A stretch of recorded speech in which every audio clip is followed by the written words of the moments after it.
Conflicts exist on this continent. One of the most raging conflicts on the continent of Africa is the question of Biafra. From 1965 or before that, the Biafrans had their own institutions. Before the colonial master arrived, they have agitated themselves, they have told the world they want fair treatment in a nation called Nigeria. Successive regimes have always trampled upon the rights of the people of Biafra, destroyed them, killed their younger men, assassinated many, deported many, excluded many, forceful deportation out of your own country. Time has come for the new generation in 2020, 2021, 2022, for people to sit down to find an everlasting solution to the conflict that is around that region. President Buhari promised us that he will finish in 100 days, the first term of office. Boko Haram will be dead. Today is finishing his second term. Boko Haram is even more vibrant than his own shoes. We have landed in very serious murky waters that the people of Nigeria don't know which direction they are going. The people of Nigeria, a big country with a big population, an economic hub of West Africa and Africa, with the biggest reserves of oil, still lingers in poverty. The poverty and the rich gaps in Nigeria are wider than the distance between Mars and Earth. What can we do for our countries in Africa? How do we unite? For us, our role is to speak, to defend the voiceless, to chart our way forward, to find a solution. The only way solution can be got on the Biafran issue is a referendum, which Buhari and the government president have refused. But sincerely speaking, Nigeria needs rearrangement. If that rearrangement does not come today, tomorrow, or the other day, one day it is going to explode. People can be pushed, but they cannot be pushed beyond what Biafrans have been pushed. The suffering is too much. Pictures that I cannot show on this television. I call upon President Uhuru Kenyatta as a member of the United Nations Security Council to see that some of these problems should be resolved and a resolution is passed of sitting down to understand the difficulties of the nations, especially in Nigeria, in Cameroon, because the problem of Biafra is also similar to the problem of Amazonia. The English-speaking people have no say in Cameroon. They are taken as second-class citizens. Biafrans are also taken as second-class citizens in a country called Nigeria. Their problems are compounded with a dictator who has lost direction, who doesn't know where the wind is blowing from, whether east of Sahara or west of Sahara. He's going north when the wind is going north, south. Therefore, it's blown one leg going up, one leg going down. Look at the picture of Buhari standing 6.1 feet, being blown apart. Thank you.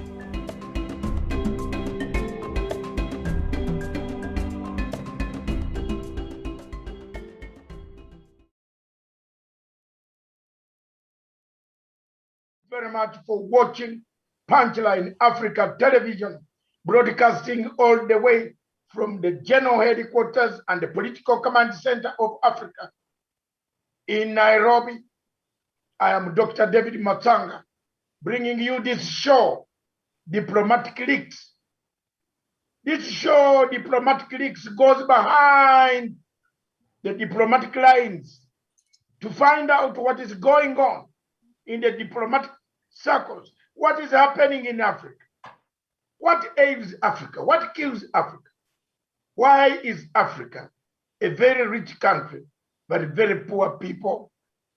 Poverty in Africa, corruption in Africa, everything that goes wrong in the world starts from Africa. Yet, we are one of the most endowed people, given quite a lot of resources. What went wrong? What has gone wrong? Today, our topic in Diplomatic Leaks is a very clear topic which is worrying the United Nations Security Council. The Pan-African body of AU is worried. The Peace and the Security Council of Africa is worried. European Union is worried. All states, the Arab world, the Gulf world, all of them are worried. The country called Nigeria.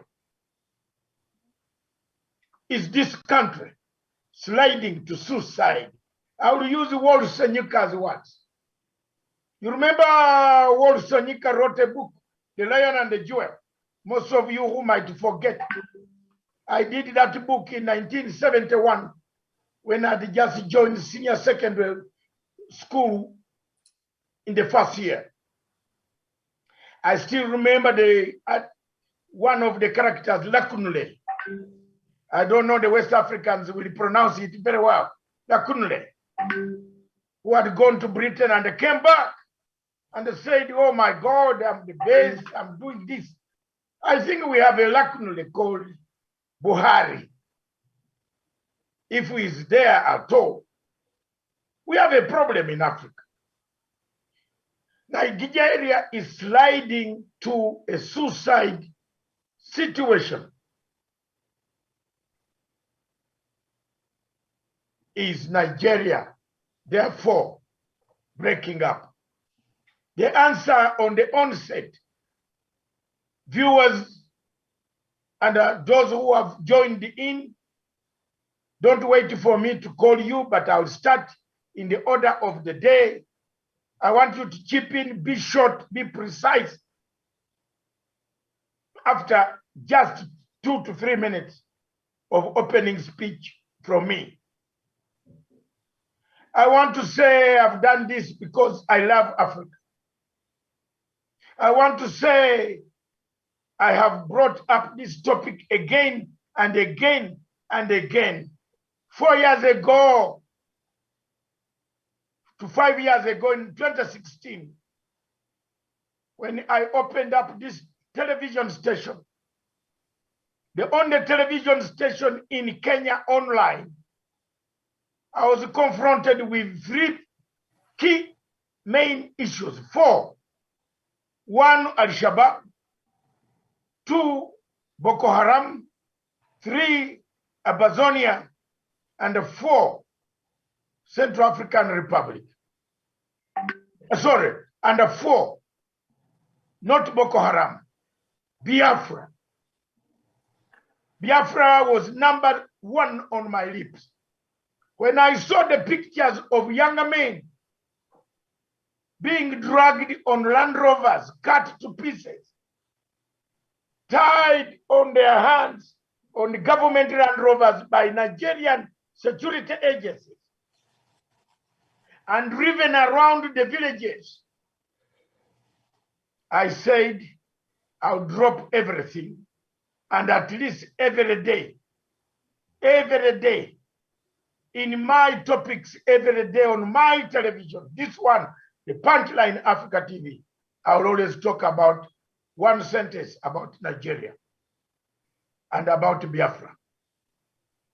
The Biafran people are my friends, are my people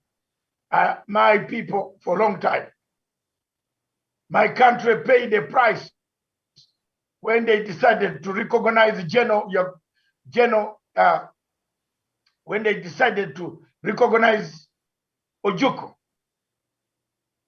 We had no regrets. My father took part in the peace process in 1967 that took part in Kampala, Uganda.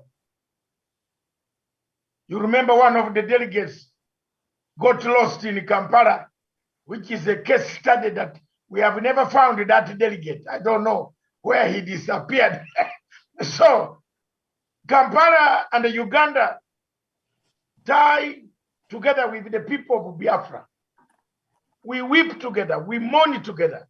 We see the difficulties of why you should be liberated and given the freedom to speak, the freedom to eat, the freedom to write, the freedom to see what you want to see. What is killing Nigeria today is Buhari is telling people to close their eyes. Soon he's going to pass a law to close people's eyes. That when you open up and God has put light, don't see. That's the state of affairs in Nigeria. The killings, the slaughter, the torture, the rape, the defilement of young people who only express their views and asking, we produce oil. Where is the money from the oil? We produce oil. Where is kerosene at the pump, at the garage? We produce oil. Why do we have no roads? One of my friends from Nigeria told me, we live together in London, in Surrey, nearby. In the evening, we always go to one of our pubs. Those days when I used to have energy, I could cross over to the pub and have a pint. And my friend told me, ask him, when are you going for Christmas? Believe me or not, I want to tell you, he said, which Christmas? I said, I'm going to Nairobi. Yes, now how will you reach your home? I told him that from Nairobi to Mombasa is 45 minutes. But by road is only 4 hours in a Range Rover like mine. Guess what? This gentleman from Nigeria told me he's from Port Harcourt and his home is very far in a place called Onitsha. And he will take 20 days to arrive in Onitsha. So I told him that by the time you come, I would have come back to London and taken almost 200 pints, a pint of lager, of good beer, while you are still traveling between Port Harcourt, or you are traveling between Lagos to Onitsha. The pothole, and he explained to me and told me, the pothole is as big as a crater which is on Mount Kanu, or on a crater which is on Mount Rwenzori or Kilimanjaro. That the car goes down and you think it has gone. Then it takes about 1 hour negotiating to come up because of the poor roads. And yet Nigeria has money banked outside in the Citibank in the United States, in New York. Ladies and gentlemen, on the panel today, we have Simon Ekapa, Dr. Joseph Nyachama, Fred Emerald, Sean Wesonga, Jocelyn Olesesana Tawish, Francis Ferdinand, Ikemi, and more people, and millions of Biafrans and Nigerians, because there are so many of them suffering equally. The only suffering which we have identified under Javani Karanja, the ones we have identified are Biafrans, who are told when they are in Abuja, they are told to go back home. How can you tell another Nigeria, a man who was born in a state called Nigeria from 1914, created by the colonial master, and you tell him to go home? Where is the home? Buhari told us he cannot. There is a man on this panel who speaks Latin, and that is Wesonga. You will try these words. He said he cannot manage anymore. So in Latin, he will translate for us. Buhari said he is defeated. He can't manage Boko Haram. They are more powerful than himself. So, welcome to the show. Let me begin with the guest, Simon Ekapa. Just say a word, introduce yourself, and tell us what exactly from the last time we saw you. What is changing? What has changed? We have seen so many developments to the extent that Wole Soyinka, one of the most renowned writers, says Nigeria is sliding to a suicide. You might not see it in 2022 by June. To me, before you speak, I've already predicted that the military are coming. So, Ekapa, don't say it is you who said it. I have said it. I see the military coming. People have reached a point, they have nowhere to go. They have nowhere to go. If the president, commander-in-chief, an army man, a general decorated, says, I can't fight Boko Haram, then what else? The captains should come and fight Boko Haram. Simon. Thank you very much. Go ahead. Thank you very much, Dr. Mutsanga, for that wonderfully put opening speech from you.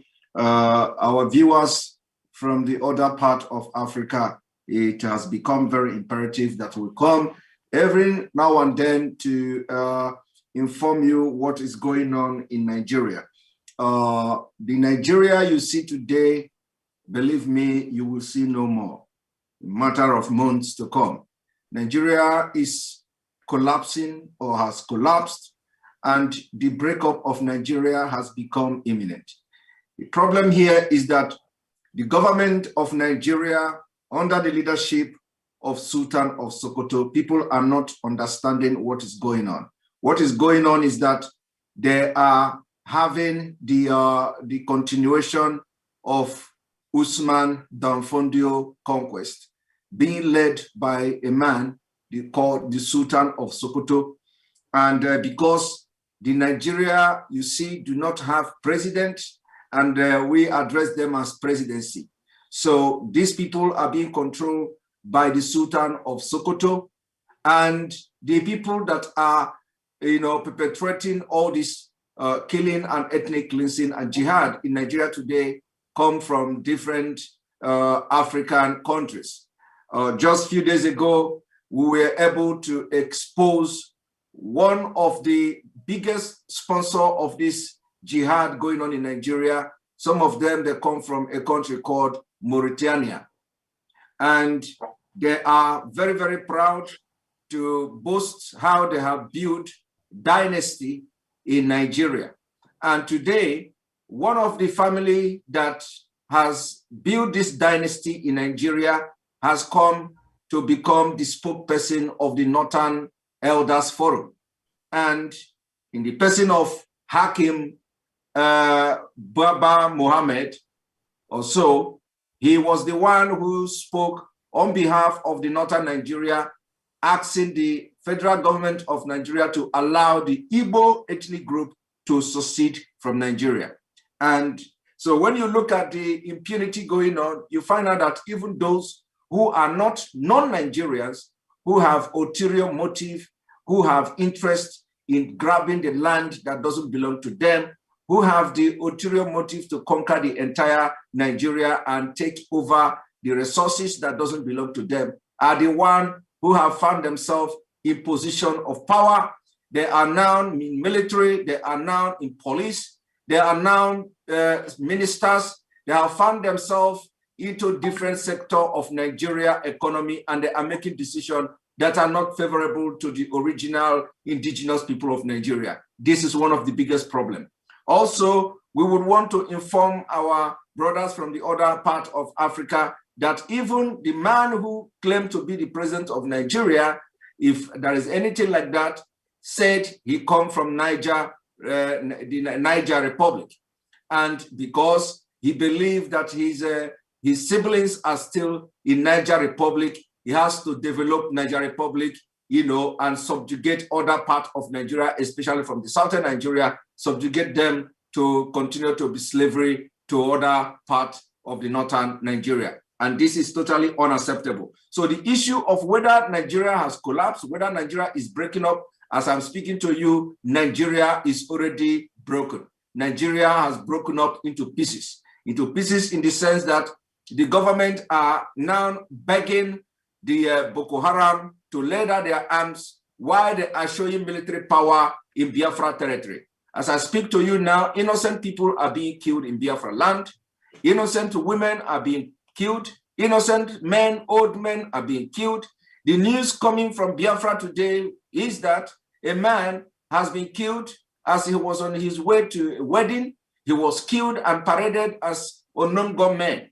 And this news is now going viral. So the issue here is that our other African brothers and sisters should know that everybody must do everything to make sure that Nigeria do not stay more than 2022. We don't even see Nigeria succeeding this year.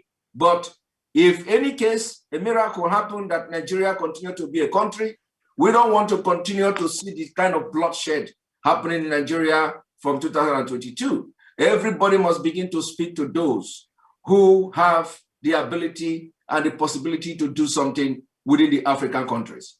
And it has become very imperative, like I said, that we begin to discuss this issue so that people in other parts of Africa will understand the exact fact of what is going on in Nigeria, and they are always be ready to do justice and make decision in accordance with the information that is coming from this channel and other channel as well. We are also looking to expand the awareness of this Biafra and Nigeria disintegration, which is going to save life in Africa, which is going to make sure that the killings in the Sahel region will stop.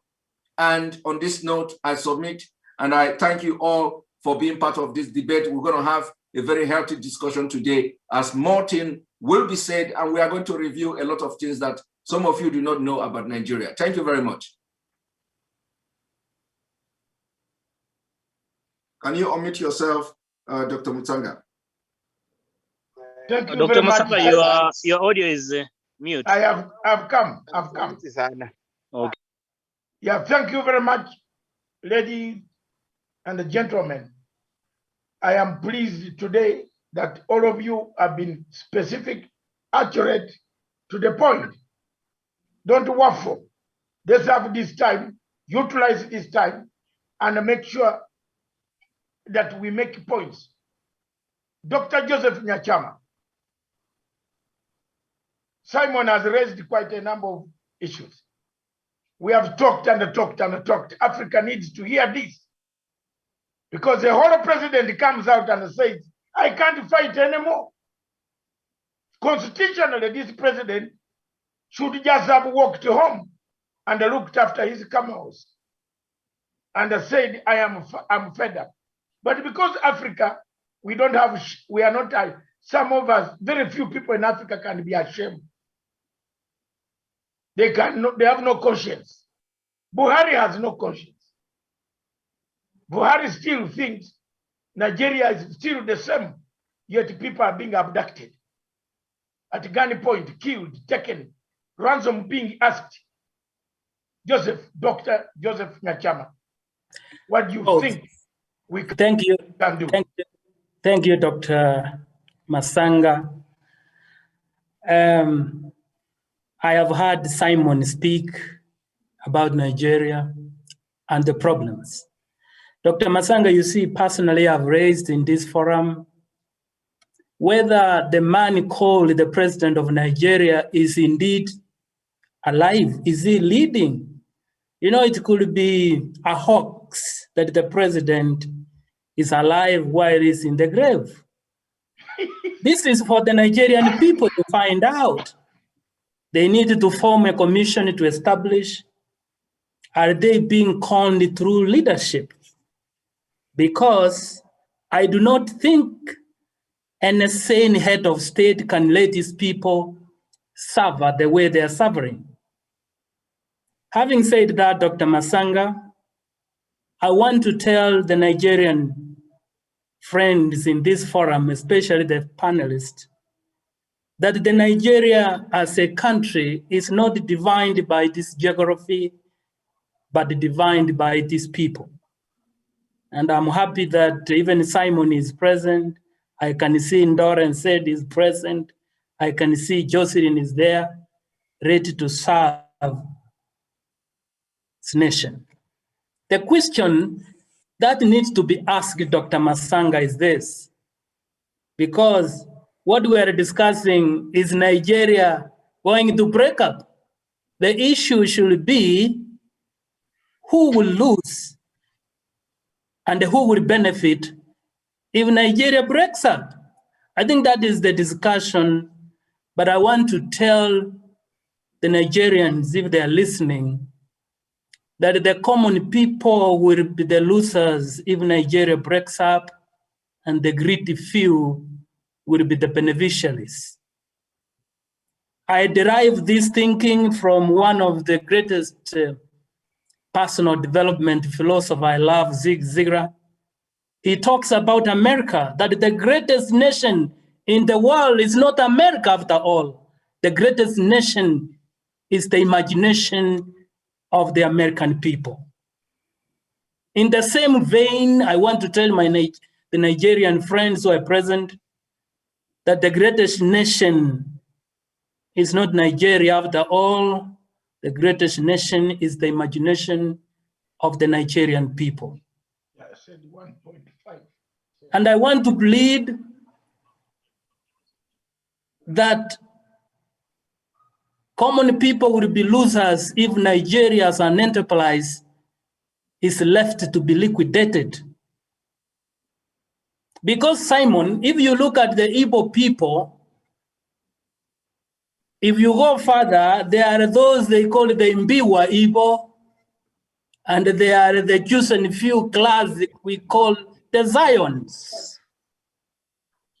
You, the panelists here, if you have identified yourself as leaders, Nigeria must be united, whether you are working from southern or northern, because you will benefit from the economies of scale, Nigeria as a viable enterprise.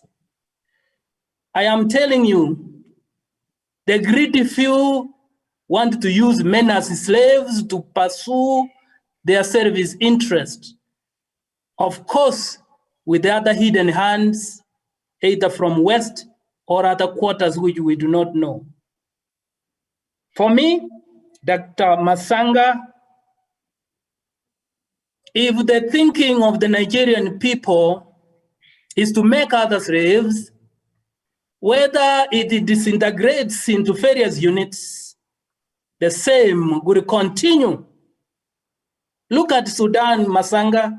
In 2019, the Southern Sudan 400,000 people died. And in fact, 4 million refugees in different parts of African states, and 1.8 million were displaced. Look at the Nigeria. But doctor, let me jump in here as a moderator. If you in your first statement, Dr. Nyachama, you said a state has no president. They don't know whether he's dead or he's alive. Now you want these people to remain in a state where they don't know whether the president is dead or alive. Now, boss, Dr. Nyachama, guide me here. Is it better is it better to go away and suffer than to remain in a state of uncertainty where the president or Jaburil comes up and says, I can't help you, I can't protect you.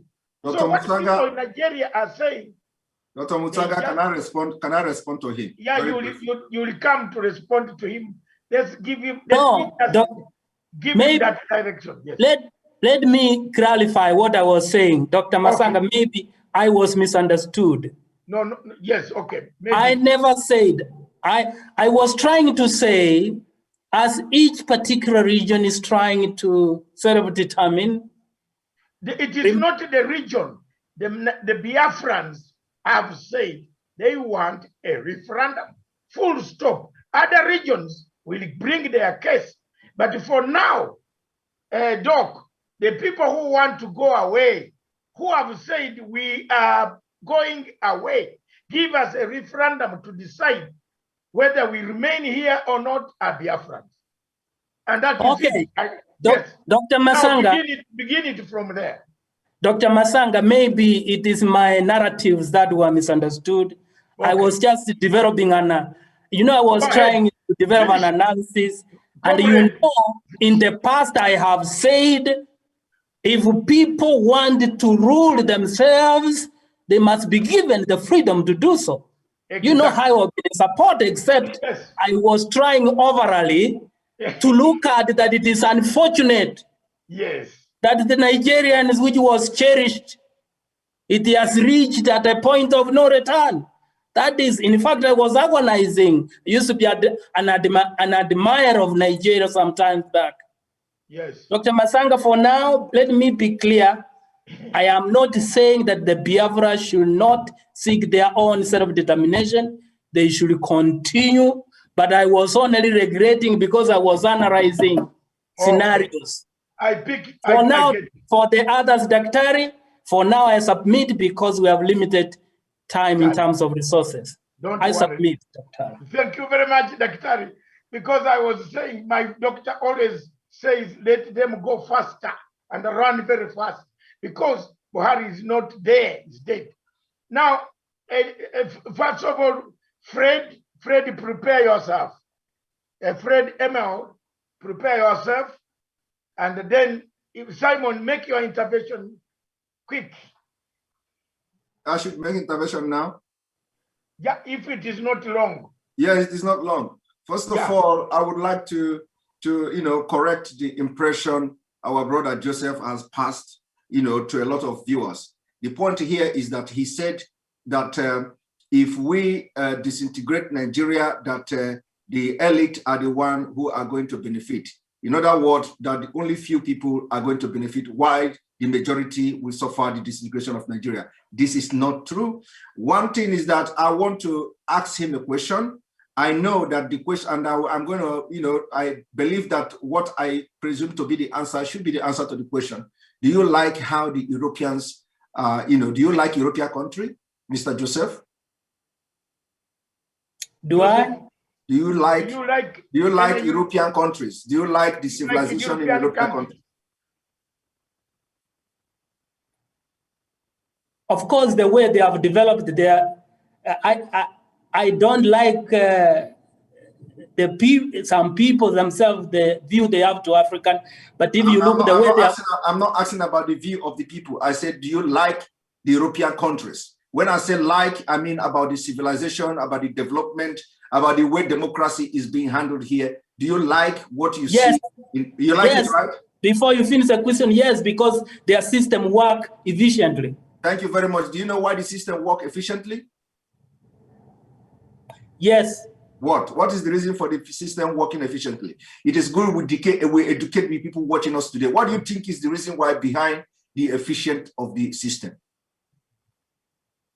They have very effective leadership. Well, that is good. Period. Because no country. You think it is all about effective? You think it is all about effective leadership? Pardon? You think it is all about effective leadership? Of course, yes. Because no country can grow beyond the vision of a leader. Thank you. Let me now tell you something you may not know. The reason why the Europeans and the European Union is very progressive and have efficiency in their democracy or in their governance is because Europe is divided along tribal line. Have you ever thought of that? Yeah. Tribal lines? Yes. Have you ever thought of that? You know, let me tell you, if you are divided between tribal lines, it means that each tribe is bringing its niche to the full. I want to draw something to add to what you have said. You said you like Europe. You said you like the system because it is efficient, and then you said that the leadership and all that. And I'm telling you now, do you know the reason behind the progress and the civilization in Europe? And I tell you one key factor, which is that Europe is divided along tribal line. So the countries you see in Europe, they don't have all this kind of tribe you have in Africa. Do you agree with me? Yes. You see, now what makes you think that we can't do the same in Africa to have a more powerful, united African nation? You know, Simon. No, this is, it is something. Yeah, we are discussing. We are thinking very far. We Biafrans are thinking very far. We want to do something better than Europe. So now we have come to identify the problem of Nigeria. Where the problem of Nigeria is coming from? It's coming from a diversified ethnic group, diversified view, diversified economy, diversified culture. It is the diversity. The problem we have in Nigeria today is diversity. And if diversity has become a problem in Nigeria, believe me, it goes a long way in affecting other African countries. Now we researched on what is the problem in Africa, what is the progress, what is giving the European Union progress. We found out that the European divided along ethnic line. They have the country. If you come to Finland, you have people speaking Finnish. If you go to Norway, you have people speaking their language in Norway. Go to Sweden, you have them, especially come to Nordic country, go to Germany, all of them are divided along tribal line. When they try to have the Soviet Union comprises even Finland. Finland was once part of Russia. Now, Finland have their language, Russia have their language. All those countries that made up Soviet Union in those days have their different languages. Now, they have to divide along that line to be able to progress and divide their diversity, their views about how things should be handled. Now, the problem is this is the biggest problem in Africa. So why can't we, if we want to copy the Western world, if we want to copy why the Western world are progressive, for example, in Nigeria, we are going to set that example. Example is that when Nigeria was amalgamated in 1914, the people of the ethnic nationalities or the indigenous people that made up Nigeria were not consulted. It was just handled by few people, individuals, who did not seek the opinion and consent of other people. Now they forcefully joined everybody, and we have seen the result today. The result today is that when you want to restructure Nigeria for a better development, the people from the nomadic side of Nigeria don't want to accept that. They believe that their own system of governance, the nomadic style of lifestyle is the best. We believe in civilization. When we want civilization, they are building centers for eradication of the civilization. Are you aware of that? So, my brother, we have to begin to think positively in Africa. If you are having a diversity, cultural diversity, thinking diversity, it can never work. We are going to try this for thousands of years. We will never progress as African nation. But it is time you allow Biafra, allow Yoruba, allow other ethnic groups or ethnic nationalities that want to form a country to form their own country so that they can develop Africa. This is why I want everybody to think along. So if you like Europe, like what Europe are doing, like the system in Europe, it is time you embrace this disintegration. This is where the Africa, a new Africa is going to emerge. Thank you very much. Thank you, Simon. You know, that is my area. I never said, I have always been advocating the Biafrans to self-determine themselves.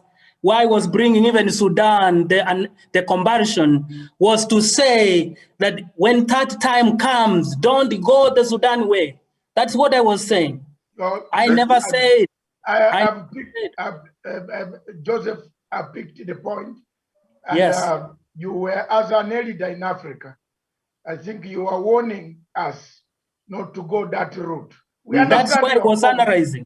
No, okay. And again, give me 1 second.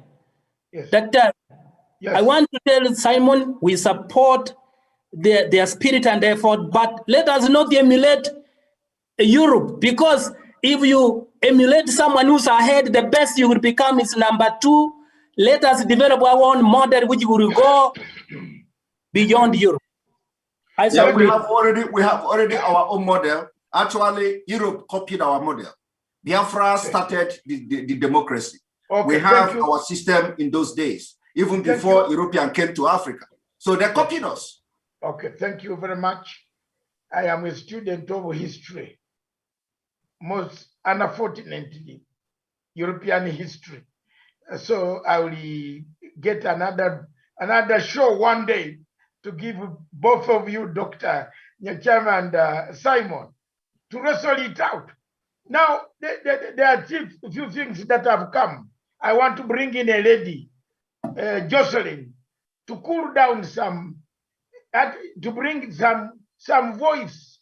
We don't want to look like a man only sitting at the marwa or the pot, you know, the pot for brew, local brew, drinking alone. You know, men used not to allow women to go there and tell them, don't come near the pot. Jocelyn. Jocelyn? Yes, are you there? Yes. Is Nigeria breaking up? I can hear you have laughed. Is Nigeria breaking up? Good evening, everyone, and thank you for the invite, and thank you for those of you watching online. Is Nigeria breaking up? Definitely, because this is a question that even a kindergarten student knows that Nigeria is breaking up, because we don't need a soothsayer to tell us what is actually going on in Nigeria. Because the way things are, the aggressiveness of people back home will actually tell you, the atmosphere itself will tell you that this country is going down. So Nigeria, as it is right now, is going to break up. Nothing is going to mend it. Nothing is going to stop it from breaking down or from breaking up. See, everyone is so angry right now. The youth are angry. You know, the tension is so high back in Nigeria. The tension is so high back in Nigeria that even when you travel, doctor, just immediately land in Nigeria or you land at the airport, the only thing you will feel is the negativity in the atmosphere. You will feel everybody is just antagonizing the other person. That is to tell you that the leadership of the country has failed everybody in that nation. So people right now are just so angry that before you know it now, everything is just going to, is going to explode. I would say like it's just a ticking time bomb. So it's just waiting at the right time for things to get out of hand and explode. So the best thing they can do right now is either they do it gradually and peacefully and let the people that wants to go on their own and be. Otherwise, a lot is going to happen and it's going to affect each and every one of us. Actually, we are losing lives at the moment. We are losing people on a daily basis. But if they are not able to manage it, if the leaders in Nigeria, even the African leaders are not able to, step in and manage the situation back in Nigeria, it is going to affect a whole lot of people. It is going to affect a whole lot because we are going to lose lives for sure. We are going to lose lives. So the best thing, if they have the interest of the people at heart, what they will do is, okay, since everybody is antagonizing the other person, in Nigeria, we are all tribalistic in nature. We are all tribalistic in nature. Me, I cannot, when you see an Igbo person, and also, or if Fulani man sees an Igbo person, they see you as an enemy. You understand? We don't have the same language. We don't have the same culture. It's just, you know, it's just like mixing oil and water together. It doesn't stay. It will never hold. It will never hold. So when you mix people who do not have the same ideology and the same culture together, of course, there is going to be an antagonism. There's going to be a kind of bad spirit, you know. There is going to be a kind of bad spirit within these people. So the best thing they can do now, you cannot just hold people together who do not want to live together. Because what is your plan of saying, oh, it's compulsory that you have to be in the same nation as me? What is the essence of doing that? Then the people you want to lump together said they are not comfortable in this kind of a relationship. So it's better you let them go peacefully, or you then be ready to face what is coming up. You understand? Because right now, with the whole situation back in Nigeria, the youths are arming themselves. They are taking up arms. If you watch what the military has been doing to the youth and the police officers, if I'm sure you've seen pictures on social media, you know, the inhuman treatment against the youth. What do you expect that will happen tomorrow, doctor? When these people know tomorrow, they will feel like I have been subjugated for so long. I have been, maltreated for so long. I have been dehumanized. You understand? I have been treated like a trash. You know what they will do? They will find a way to look for arms and defend themselves. And that is what is going on right now. So the best thing, if these leaders have sense enough, if they actually, have the interest of the people at heart, if they actually value human lives, they will say, okay, as it is right now, either they sit on a round table, have a dialogue to find a way out of this whole situation so that people will go peacefully and have their own nation, then develop the way they want. But if you're trying to force everybody together, it will get to a stage, things is going to explode and it cannot contain it anymore. So Nigeria breaking up, there is no two ways about it, doctor. It is going to break up. It might not break up today, but definitely it's going to break up, because even Biafra has been for a long time before they brought everyone together and then they said that we are conquered people. No, we are not conquered people. We can be very stubborn. When it comes to the southern region, we can be very stubborn. But being stubborn doesn't mean we are destroyer. We don't destroy, we build. But as it is right now, is either they let Nigeria, they let Biafrans go, or everything in Nigeria is going to go down. That is my assertion, sir. Thank you very much. Nigeria is going down, slowly sliding to suicide. Jocelyn, thank you very much. Thank you for doing that and for saying it is true. Let me ask one question. Tony, my brother Tony, I see you very worried man. Very worried because some of the statements here and some of the pictures coming out of Nigeria are very worrying. Younger men are picking up arms. The security is eating them. You think they have been pushed to the wall to take another route of constitutionalism. Picking up arms also is constitutional. If you have nothing left, you have no alternative. But I want to ask you one question. Why is the world silent? Why? Let's bring in that angle. Let's juggle that angle. Why is the world silent? Thank you. I also thank and appreciate everyone here and those watching online. Once again, thank you for the invite. The question you put across now is not just intelligent question. It is a sensitive question that some people don't want to hear. It's part of the question that makes Nigeria government panic, because there are commitments everywhere. The reason why the world remain quiet or silent today is similar to the program I called you for last week, that I have a program coming up, and the program is Why the Silence of Nigerian Pastors. There are commitments. The Nigerian pastors have been committed, and they have committed themselves. Similar commitment that the world has put themselves into between Nigeria. And Nigeria, I want to give you an idea. Nigerian international passports are not printed in Nigeria. is produced in Europe. Now, and the amount given to Nigeria as contract to produce this, Nigeria paid double as a bribe to appease that country in order to support everything Nigeria is going to cry for the detriment of Nigeria economy and the people in Nigeria. But surprise, surprise, while they were doing all this, and the whole world listening to them because they feel or they felt they are part of the nations, unity of nations. International law is the law of nations. Now, when they come together, Nigeria think because they can attend those meetings and they somehow they stopped news from crossing Nigeria. One of the number one reason is because the world feel they are not aware because news does not carry it.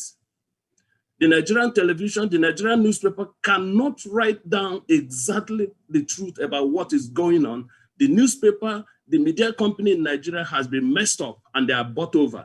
Now, the world knew what is going on, but because the news cannot carry it, they pretend as if they do not know. But while they were keeping silent, surprise, surprise, the people has been pushed to the wall.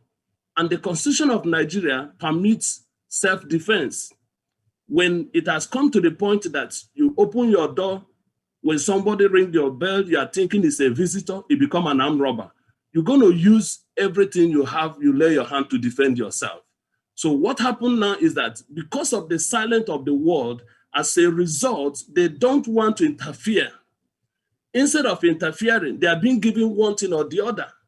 And Nigeria is lying to them. And when they send their representative to Nigeria like ambassadors, they get themselves messed up because Nigeria as a country is such a sensitive country to people who love gifts. Even the Bible said that the gift can blind the wise.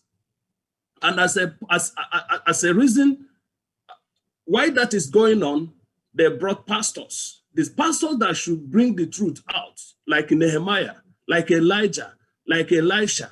They claim that Nigeria is a seat of government of country that has respect to Christians, but the same pastors will sit down while a leader of a church, chairman or Christian Association of Nigeria, the chairman will be kidnapped and be killed in a video while a pastor is buying top number 3 aircraft. Now, that is the same thing that those pastors will come to the international community and tell them that what is going on in Nigeria, the news they're hearing is a mere propaganda because the news is not coming from Nigerian media.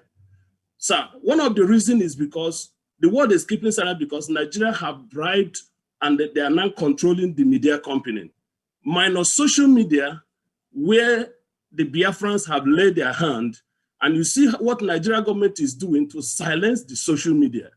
Shamefully, they want to silence everybody.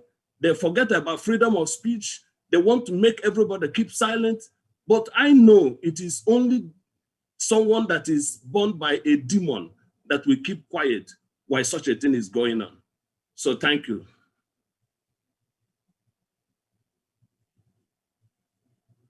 I cannot hear your voice. Unmute yourself. Oh, fine. Sorry. I always leave it so that it doesn't interrupt with the other people.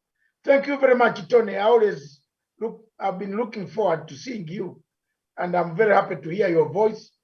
And I want to laud you for coming on board. And this is what we are going to do. We are not going to be shy to talk about one of the African countries going down. Let me come to Nairobi then. Sean Wesonga, brief, 1 minute or 2 minutes. Is Nigeria breaking up? Is there any reason to call Nigeria Nigeria anymore? Is Buhari alive? Is Buhari the president or Jabril? You know, these are some of the things that have confused me up to today. I don't know. If a man comes up and says, I can't fight anymore, what do we do? What should African Union? Why is the world quiet? Have we been captured by multinational companies? Tony raised a very serious point. The panel, those who are watching, who are going to contribute. Multinational, a Nigerian pastor buys the first class aeroplane. So he flies around Africa and tells everybody we are very rich. But down at home, people are in trouble. He doesn't say the government has a problem. This is what Tony has raised. So how can we help a situation of this nature? Kenya is a member of the United Nations Security Council. Today, for 2 years, it sits on the United Nations Security Council. President Uhuru Kenyatta will sit there until 2022, 2023.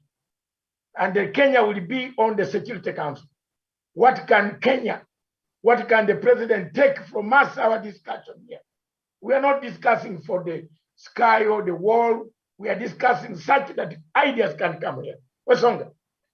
Yes, thank you, Dr. Matsanga, and every panelist that has spoken before me. First and foremost, I really want to reiterate that the people of Biafra need their independence, and this should be unconditional, because when you even listen to the words of Abraham Lincoln when America was undergoing the Civil War, and they had a problem similar to what we have today in Biafra, where a group of individuals feel they are more important in that they can be able to oppress and be able to discriminate another community of people. Then he said that no man should see himself so important to govern another man without the other man's consent. And that is what should be happening to the people of Biafra. We should give the people of Biafra the freedom to determine their own future. And any African leader, any African state that is actually watching this conversation, it is time for us to come up together to help the people of Biafra to be able to determine their own future. And as you said in the opening remarks, Dr. Matsanga, that these are people who, before even the European came into the African continent, they had their own structures of leadership. They had their way of living together and chatting about their own prosperity. So therefore, when you see the people of Biafra today sharing the tribulation of the entire Nigerian community, then that tells you that these are people who have been dragged into a mess that they should not be part of. And therefore, the only way we can be able to salvage the situation for the Biafrans is by allowing them to form their own state. The only way we can be able to actually also help the rest of Nigerians who are actually being discriminated, who are actually being stepped upon by President Muhammadu Buhari and his Fulani clansmen, is to ensure that the leadership that is in Nigeria is changed. We get a leadership which shall be able to give the Biafrans the right to have a referendum to determine their own fate as a people. And that is a right which cannot be contravened, because even in the UN Charter, that is what it says about self-determination as a people. So to me, Dr. Matsanga, I believe that that will be the only solution that the Biafran people will have to their problems. And they have fought for decades to have these particular rights to determine themselves, in that giving up now, or maybe someone telling them to postpone it, will actually carry more repercussions, because blood has been poured, the families have been separated, and very, very many Biafrans have been sent to exile due to these particular. Yes, thank you. Thank you very much. Dr. Matsanga, there is something he pointed out. I would like to also make some, input. Very positive thing he mentioned. I would like to make some input. I will give you the chance, but I'm holding it. Let me give any Olesesana Nairobi, Tawish, just give us. Is it too late to give? To help? What has AU? Why has AU gone quiet? Why are people quiet? Tony raised the point there. Why are people quiet? Nigerians are being, Biafrans are being killed. Every day you wake up, you have a report. And by the way, good news for you people, Nigerians, Biafrans who are here.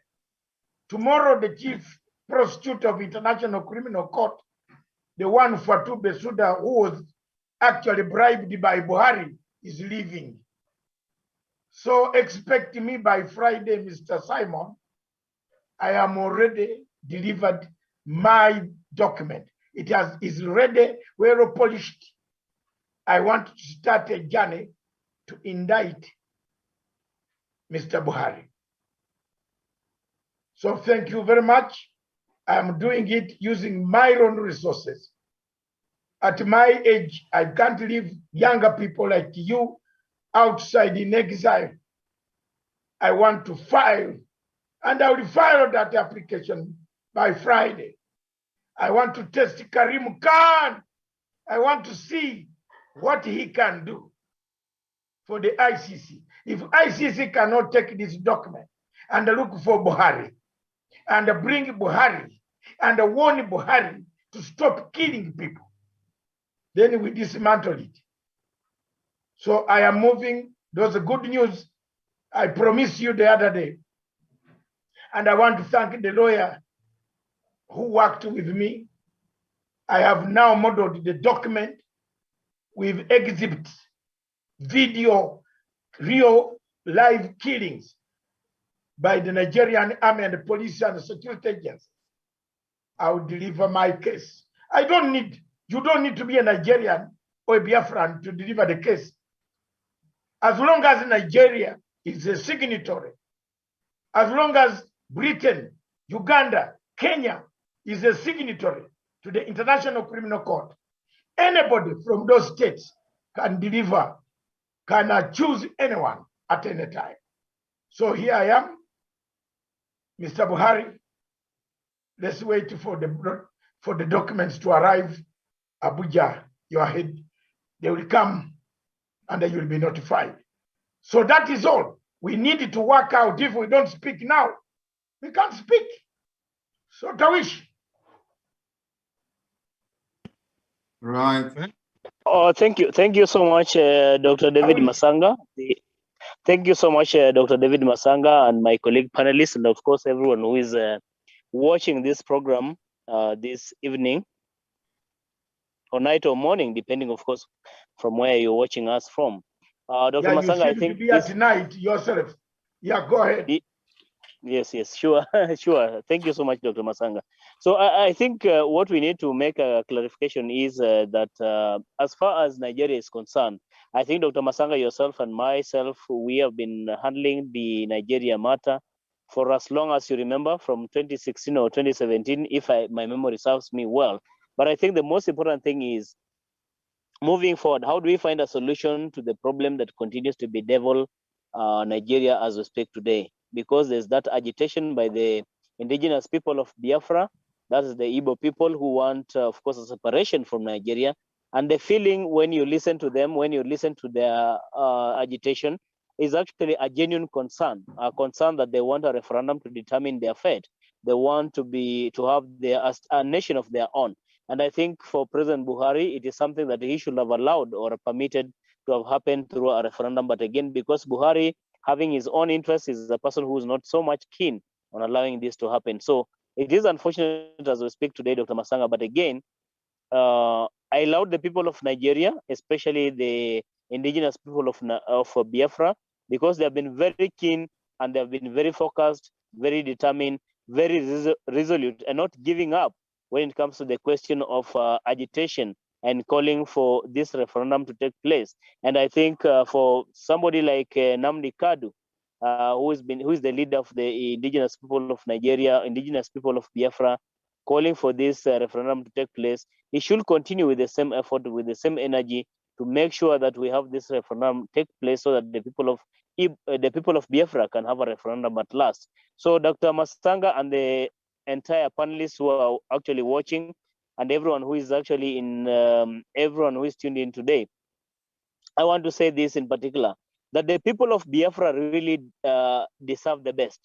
They deserve the good leadership. They deserve a referendum. They deserve, of course, self-rule, which they have been fighting for so many years. A lot of blood has been lost. A lot of sweat has been, of course, lost. So many people have been displaced. So much has happened in Nigeria simply because of this quest to have Biafra recognized as a state of its own. And I think it is time for President Buhari really to come out and permit or allow this to happen, because again, this will go down in history as one of his legacy if you will allow the people of Biafra really to have a referendum to determine their fate, to become an independent state for that matter.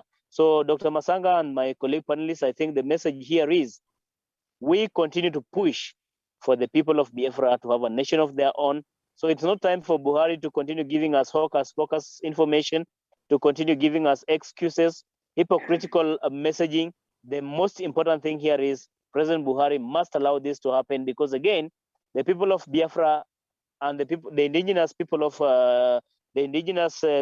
of Biafra cannot continue to allow this to happen, because again, they want this referendum to happen so that they can determine their fate. So Dr. Masanga, I submit tonight that what we have to do and allow and continue to agitate for and campaign, advocate for, champion for, is for the people of Biafra to have a nation of their own.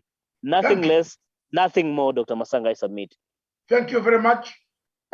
Nobody, you have a word to say before I am about to come back to Simon? Simon, prepare your intervention. Nobo.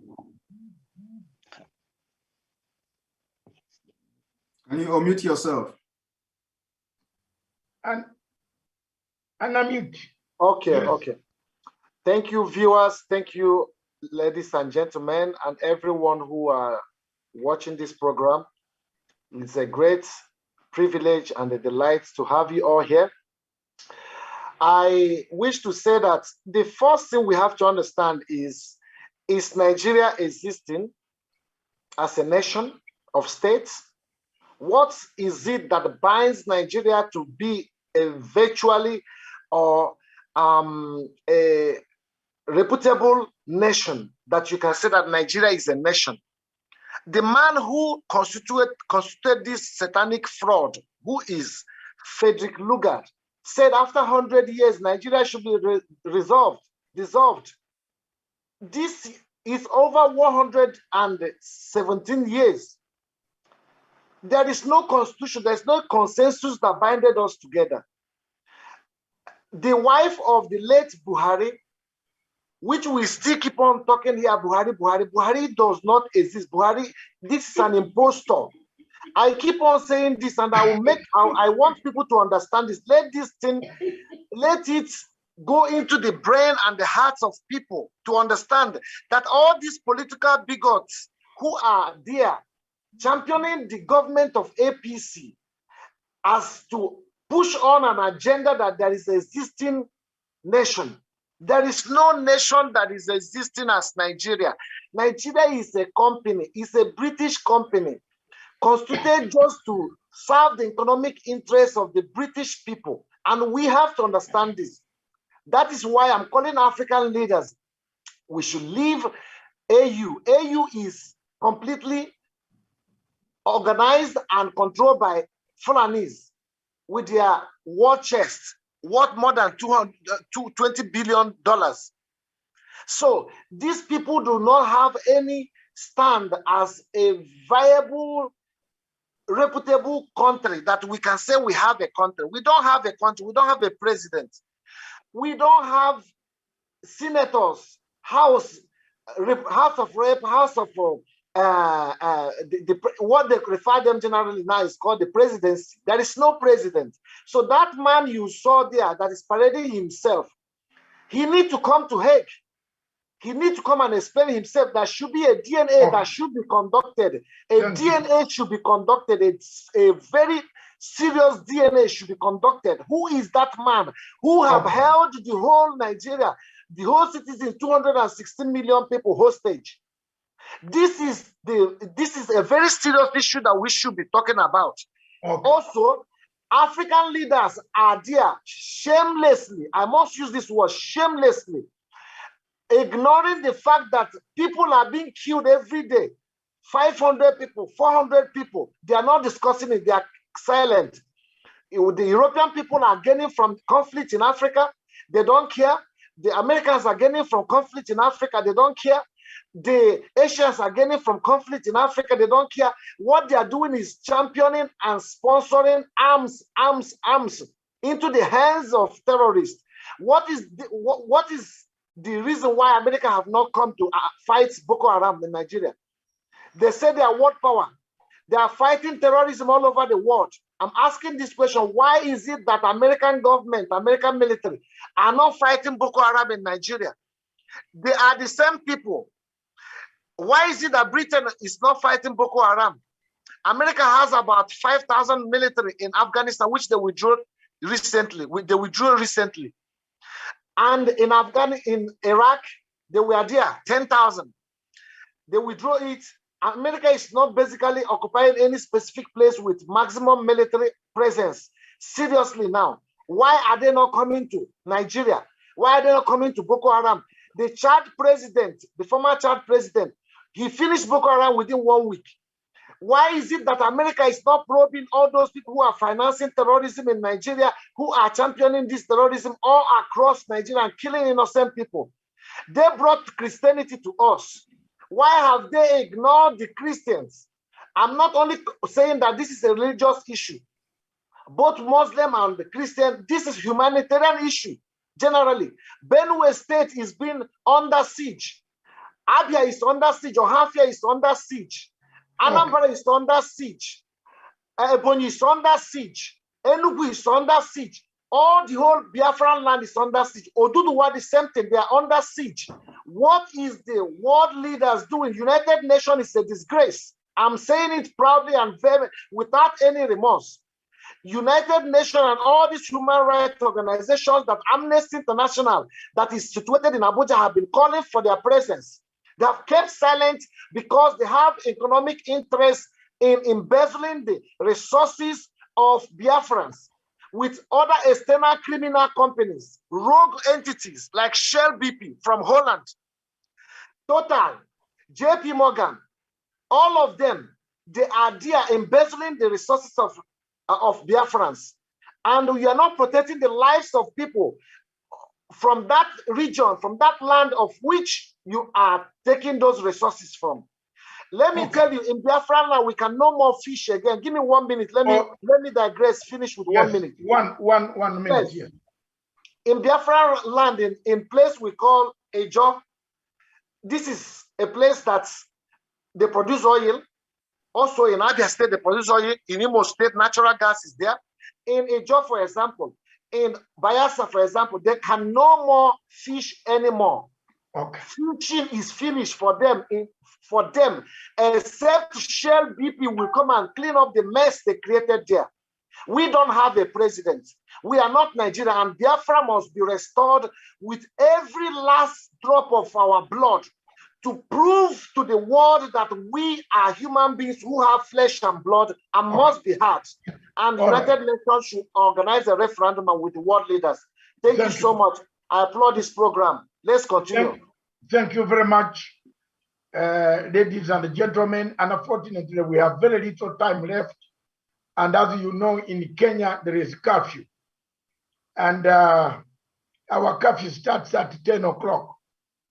And most of my staff who are in the main headquarters studios would like to run home before curfew catches them. But before I do that, I promise I'll continue with this subject again on Thursday. And Simon, I'll give you time and other people. But before I conclude, Simon had an intervention that I want to give you to make your comment as brief as possible. And on Thursday, keep time, the same time. We want to proceed. We want to be heard, Simon. Thank you very much. Thank you very much, Dr. Mutsanga. I really appreciate the fact that I have once again another time to speak. I want to, agree with the previous speaker before the last one, and then of course, yes, and then of course with the last speaker as well. That because of he mentioned the UN Charter. Now, I want everybody, especially those of you in other African countries, and then also to remind to the UN, the United Nations, A lot of people do not know the reason why the UN was set up. UN was founded in 1945. The reason for UN, the international organization, which was founded in 1945 after the Second World War by 51 countries back then, was to what? To maintain peace, international peace, to maintain international peace and security. Developing friendly relations among nations and promoting social progress, better living standard, and human rights. Now, this is the reason for UN. Now, let us, project this to Nigeria situation. UN is for peace, security, for progress, for betterment of living standard. And that is exactly what UN should live up to in Nigeria now. How do UN intervene in Nigeria? To maintain the peace and security in Nigeria, Nigeria needs to be disintegrated. As it is now in Nigeria, the security, chief of security agencies in Nigeria are controlled by those loyal to either directly Fulanis or those loyal to the Fulani Caliphate under the leadership of Sultan of Sokoto. Now, the conquest of Nigeria, they want to continue the Usman Dan Fodio. Today, the letter issued to a state called Delta State has 4 or 5 terrorist group pictures in that letter, which means they have been able to come together for the final, fight against other indigenous people in Nigeria. And this is what the UN don't want to understand. The reason for UN coming into existence in 1945 is to intervene in a situation like Nigeria. Yes. Look at the solution of Nigeria. What is going to be the solution of Nigeria problem? The solution of Nigeria problem is to disintegrate the interest of the problem happening in Nigeria. When Nigeria is disintegrated, the interest of the terrorist group will disintegrate. Not only that, the differences that are fueling this crisis and killing in Nigeria will also disintegrate. When Nigeria disintegrates, it will go a long way in restoring peace and tranquility in the entire West Africa. Yes. Now, having said that, how will disintegration of Nigeria solve this security problem and crisis in West Africa? It is going to solve it this way. We know that when we are shouting and agitating for the freedom of Biafra or disintegration of Nigeria, people will always make references to Sudan. And we have said several times without number, why are you people making references, especially those in other parts of Africa? Why are you people making references to South Sudan? Why are you not making references to other nations within Africa that have actually conducted referendum and they are doing well? Why have you not mentioned other parts of the world where referendum has taken place? Why is South Sudan always a case study? Right. Apart from that, we are completely and totally different people. We have different culture, different understanding. Biafra are the people that are scattered and have traveled a lot all over the world. You see Biafrans. Now, the disintegration of Nigeria will solve the problem in a way that, first of all, the terrorists, the Boko Haram, the Al-Qaeda, the ISIS West Africa, the bandit, the Fulani herdsmen, and what have you, Al-Shabaab and all of them, once Nigeria is disintegrated, the interest that makes them to now invade the southern Nigeria will automatically disintegrate. It means that the activities of the terrorists will be limited to other part of the northern Nigeria. Now, it may also shock you that immediately Nigeria disintegrates, the terrorists will cease their activities because they are fighting virtually for the Islamic State of Nigeria or Islamic State of northern Nigeria. When Nigeria disintegrates, the northern Nigeria that are already having their 12th state of Sharia state in Nigeria will be comfortable with them. Okay. Now, what is going to happen? What is going to happen to other people that are Christians or other, people that are having other belief within northern Nigeria is something that is going to be a gradual solution.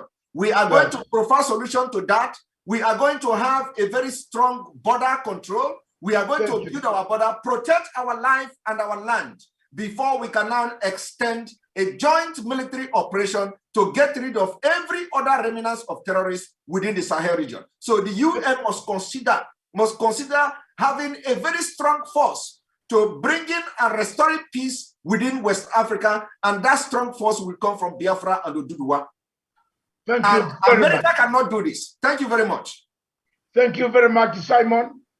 And on that note, I want to say what you have just said in so many words is there is a threat to peace under Yes. Chapter 7 of the United Nations Security Council. Period. That's what you have said. And I'm happy to summarize it for you, that it is a threat to peace in the region. If Nigeria, if the UN does not step in, we shall have a problem. Honor, Mr. Honor 7C, just 1 minute. You have been putting your hand up for a long time. Can you say a word? And then Dr. Nachama summarily send us a vote of thanks. Mr. Honor C, telephone number Honor C. If he's not there, is most favor. Say one word. Unmute.